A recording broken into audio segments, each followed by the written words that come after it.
del arte, como les decía. Recording is on. Muy bien. Entonces, vamos a empezar hablando. Para hablar de historia del arte, vamos a ver que la historia del arte o la historia en sí se divide en periodos o movimientos. La diferencia, vamos a ver que los movimientos van a tener un periodo de tiempo más corto y los periodos son largos, ¿verdad? Entonces esa es la diferencia y vamos a ver que hay movimientos artísticos y periodos artísticos. Los movimientos y periodos artísticos son representativos del arte, de un grupo de artistas durante determinado espacio y tiempo. Entonces, dentro de los movimientos artísticos que hubieron a través de la historia, también surgieron ciertas características, o cada uno de estos movimientos o periodos tenían ciertas características, y también surgieron artistas, ¿verdad? Que pertenecen a ya sea al periodo o al movimiento. Durante determinado espacio y tiempo, como les decía. La diferencia, como les decía, tiene que ver con la duración y su intención. Vamos a ver o hablar un poco de los movimientos artísticos. Cuando hablamos de movimientos artísticos, ¿verdad? Podemos ver acá, este movimiento artístico lo inicia de manera intencionada un grupo reducido de personas. O sea, la intención es cambiar lo que estaba, ¿verdad? Entonces, un grupo reducido, en este caso de artistas, ¿verdad? Estas personas son artistas que quieren fomentar o provocar un cambio. Generalmente este movimiento está asociado a un estilo artístico y muchas veces asociado a una ideología, o sea, la ideología, las ideas que tienen, ¿verdad? Y un grupo o este grupo de artistas comparte las mismas ideas y entonces realizan este movimiento.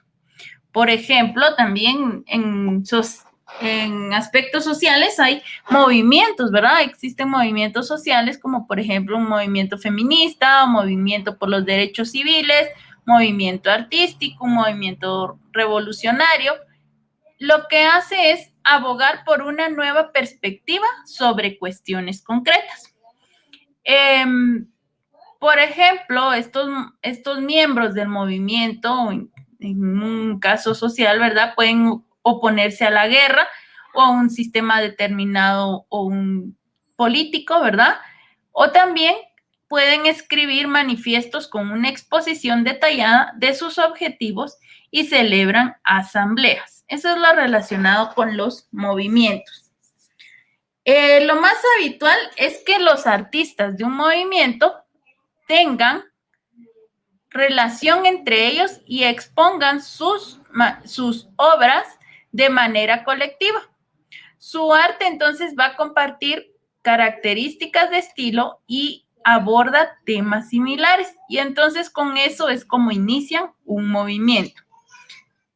Esos son, es todo lo relacionado con los movimientos. Entonces tienen las ideas, comparten esas ideas, las utilizan, empiezan, si tienen los materiales, ¿verdad? Empiezan a crear sus obras, luego las exponen, se unen, las exponen y les parece al público y entonces ya cambian la manera de ver el arte, ¿verdad? Muy bien. Vamos ahora a hablar de los periodos artísticos. Estos eran los movimientos, como les digo, ¿verdad? Diferentes formas y podemos ir viendo ahí estilos, características que tienen. Ahora, los periodos. Vamos a iniciar, ¿verdad? Vamos a ir hablando o ampliando el tema de cada uno de estos periodos, pero ahorita es un resumen de los principales periodos. Estos periodos pueden durar 20,000 años o tan solo 50 años, dependiendo del ritmo en que van sucediendo los cambios culturales. Recordando que tiene mucho que ver, ¿verdad?, el arte con lo que sucede socialmente. El arte rupestre, ¿verdad?, es el que podemos ver acá, comenzó en el año 30.000 antes de Cristo y terminó con el periodo paleolítico entre 10.000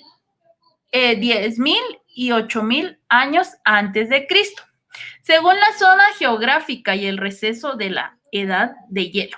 Ahí es donde terminó este arte rupestre. Luego fue cambiando la cultura, ¿verdad? A la misma velocidad que se derrite un glaciar, ¿verdad? El periodo neoclásico inició entonces, y cuando hablamos de este periodo neoclásico, nos referimos a este periodo que duró 65 años, desde 1765 después de Cristo hasta 1830.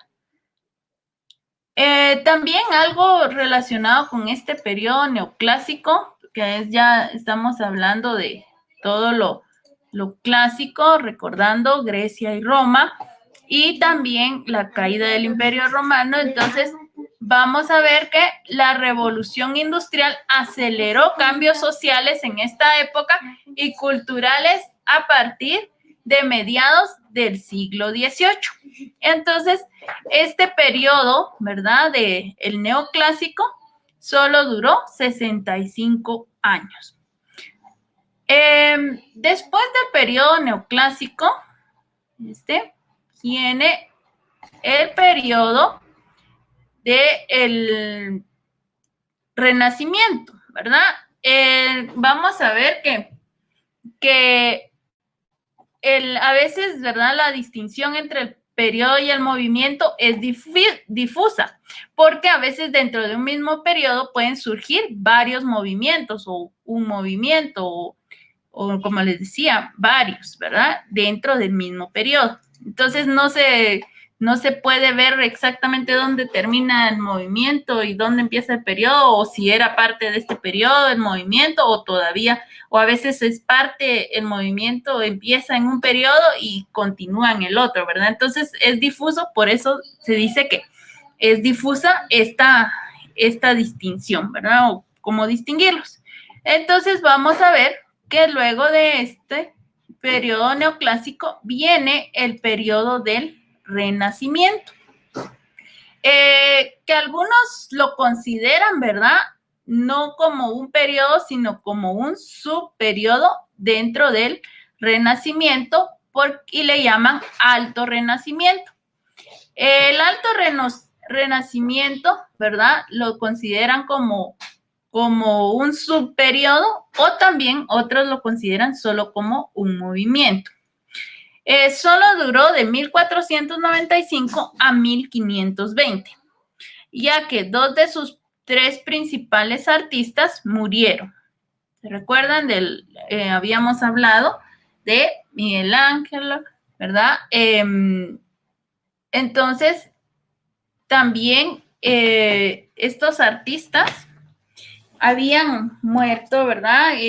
También estaba Leonardo da Vinci, Miguel Ángelo y Rafael, ¿verdad? Entonces, dos de ellos habían muerto, y entonces con ellos, ¿verdad?, al morir ellos, fue que terminó este periodo, o este subperiodo, como le llaman algunos, o algunos también lo consideran movimiento. Por eso les decía que a veces es difícil considerar o darse cuenta dónde es donde termina un periodo o dónde es un movimiento. También luego viene el manierismo.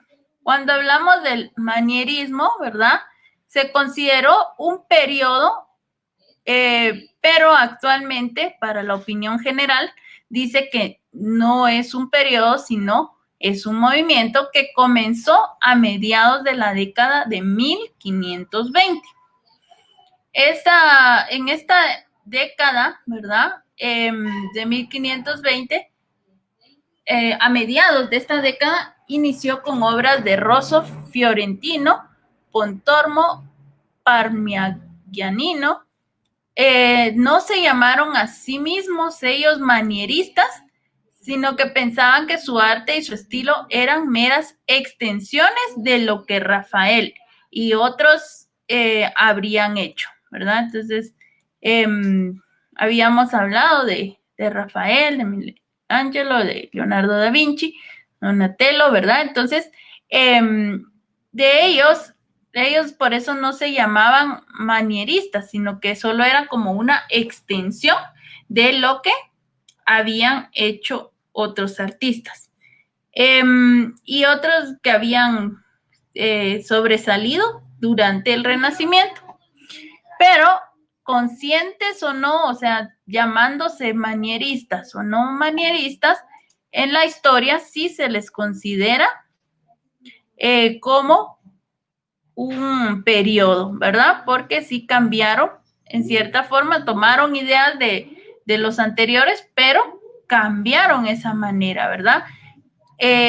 Una manera de hacer arte que presentaba diferencias estilísticas y entonces también puede ser considerado como periodo o un movimiento, ¿verdad?